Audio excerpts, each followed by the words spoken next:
हरियाणा पर हो गया नहीं पता बोलने वाला सत्य प्रिय करने वाला समदर्शी जी पुराण नामक एक राजा था। एक बार वह अपनी स्त्री के साथ अपनी ससुराल गया और वहीं रहने लगा।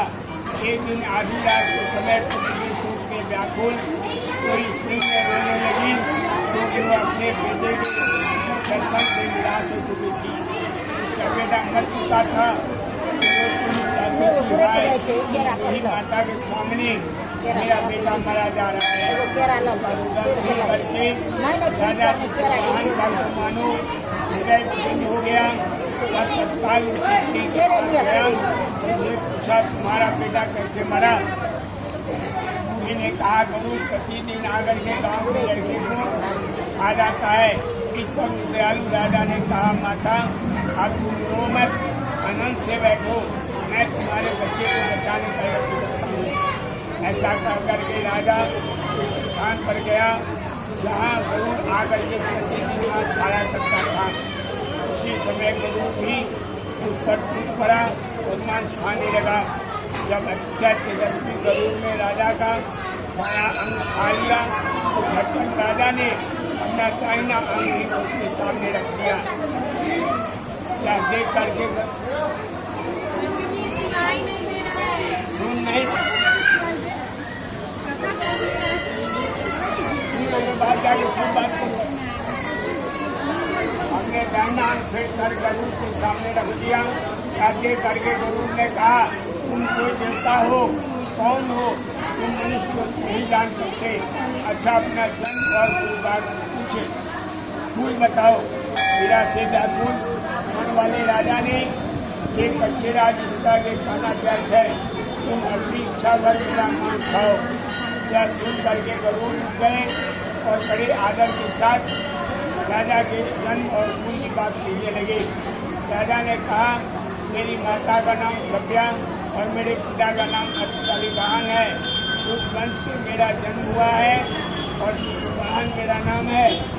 राजा की दयालुता देख करके राजा ने कहा कि हे महाभाग, तुम्हारे मन में जो मिलाता वो वर मांगो। राजा ने कहा कि मुझसे हे पक्षीराज, यदि आप मुझ पर दे रहे हैं तो वह वर दीजिए कि आपने अभी तक कितने प्राणियों को खाया है, सब जीवित हो जाए।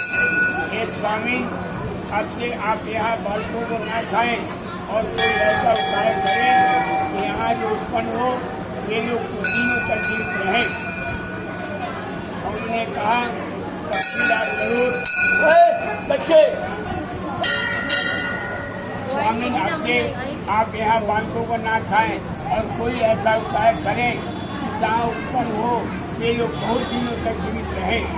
उन्होंने कहा कि हे पक्षीराज जरूर। राजा को वरदान दे करके स्वयं अमृत लाने के लिए नागलोक को चले गए। वहाँ से अमृत ला करके उन्होंने उन मरे हुए मनुष्यों की हड्डियों पर बरसाया। ऐसा करने से सब लोग मुक्त हो गए जिनको भी पहले गरुड़ ने खाया था। राजा के प्यार और गरुड़ की कृपा से वहाँ बालकों का बहुत कष्ट दूर हो गया। उस समय राजा के शरीर को शोभा पूरी हो गई थी। राजा की दयालुता देख करके गरुड़ जी ने फिर कहा, एक संसार के कल्याण और एक वरदान में और दूंगा। आश्विन की शक्ति से रहित शुभ अष्टमी तिथि को आज ही तुमने इस समय में जीवन दान दिया है। ये बस आज से दिन ब्रह्म भाव को प्राप्त हो गया, जो मूर्ति भेद से विभिन्न नामों से विख्यात है। वह प्रयुक्त से पूजित दुर्गा नमित खिलाने के युवक में है, जिस दुर्गा कहलाई है। इस तिथि को जो स्त्रियाँ इस दुर्गा को करेगा, उसकी आगे हमारी पूजा करेंगी। तीनों दिन उनका सौभाग्य बनेगा और वंश की भी बढ़ोतरी होगी। ये महाभाग इस विषय में विचार करने की आवश्यकता नहीं है।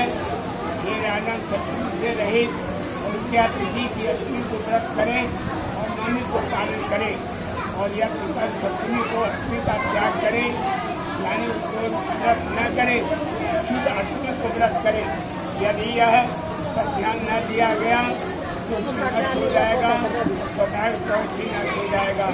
इस बहन को इतना वरदान दे करके गरुड़ लक्ष्मण धाम चले गए और राजा की अपनी पत्नी के साधन नगर को वापस चले आए। हम गरुड़ से कहते हैं कि हे देवी, मैंने अतिशय दुर्लभ आपको बताया है कि व्रत के करने से बच्चे दुखाई होते हैं। हे देवी, तुम भी पूर्ण विधि से व्रत और दुर्गा जी का पूजन करो। मेरा धन की बात सुन करके तो हृदय में एक व्यवहार को तुरंत नकल हुआ और वासियों स्त्रियों को बुला करके उनके 60वां उत्तम व्रत किया। गौतम जी ने कहा यह व्रत और इसके प्रभाव से किसी चीज ने चुन लिया और वह अपनी सती सियारनी को बताया। इसके बाद पीपल की जगह पर बैठकर चीलने और उसी वृक्ष के खोखले में बैठकर सियारनी भी व्रत करी। फिर भी वह पूरी उस ब्राह्मण से रूप से कथा सुनी आई। पीपल के खोखले में बैठे हुई सियारनी को उन्होंने कथा सुनाया।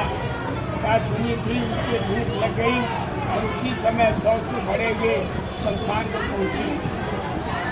वहाँ इच्छावर मांस का भोजन किया।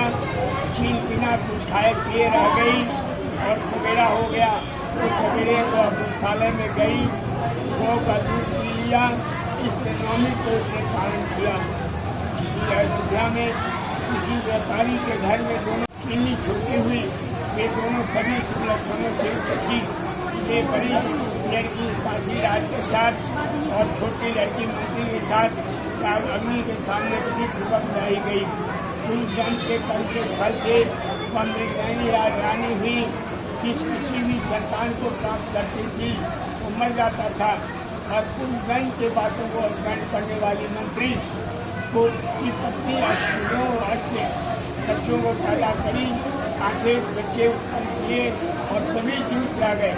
अपनी बहन के पुत्रों को जीवित देखकर 20 वर्ष राजपत्नी ने अपने स्वामी से कहा कि यदि तुम उनको जीवित करना चाहते हो तो इस मंत्री के पुत्रों को वहीं भेज दो जहाँ मेरे बेटे गए हुए हैं, अर्थात मार डालो। यह सुन करके राजा ने उस मंत्री के पुत्रों को मारने के लिए कई बार उपयोग किए, पर मंत्री की पत्नी को पिता के पुण्य के बल से बचा लिया। एक राजा ने अपनी आदमियों से उन पुत्रों को सिर कटवा करके पिटारी के रखवाया और पिटारी उनकी माता पत्नी मंत्री के पास भेज दिया, किंतु वे आठों सिर बेशकीमती के अवगात हो गए और भरे चंगे वे आठों लड़के अपनी माता के पास आ गए। उनको जीवित देख करके राजपत्नी को बड़ा विस्मय हुआ। अंत में वह पत्नी को मंत्री के पत्नी के पास आई और उनसे पूछा, बहन तुमने कौन सा ऐसा पुण्य किया कि जिससे बार बार मारे जाने पर भी तुम्हारे बेटे नहीं मरे। इस पर मंत्री की पत्नी ने कहा, जन्म में मैं चील थी और तुम शालिनी, हमने और तुमने साथ साथ का व्रत किया था। तुमने व्रत के नियम को पालन नहीं करी थी, मैंने किया था। इसी दोष से ये बहन तुम्हारे बेटे जीते नहीं मर जाते हैं। ये राजरानी अब भी इस पूजा के व्रत को करो तो तुम्हारे बेटे की आई होगी। मैं इससे सच कह रही हूँ कि प्रधान राजा हिमानी ने भी व्रत किया। सभी उसमें कई बेटे सुंदर और दीर्घायु होकर के बड़े बड़े राजा हुए। श्रुति कहते हैं इस प्रकार का आनंद देने वाला मैंने अत्यधिक व्रत बतलाया है। स्त्रियाँ चिरंजीवी संतान चाहती है तो विधि पूर्वक इसका पूजन करें, कथा करें, व्रत विधि पूजन से करें। प्रेम से बोले पूजा माता की जय।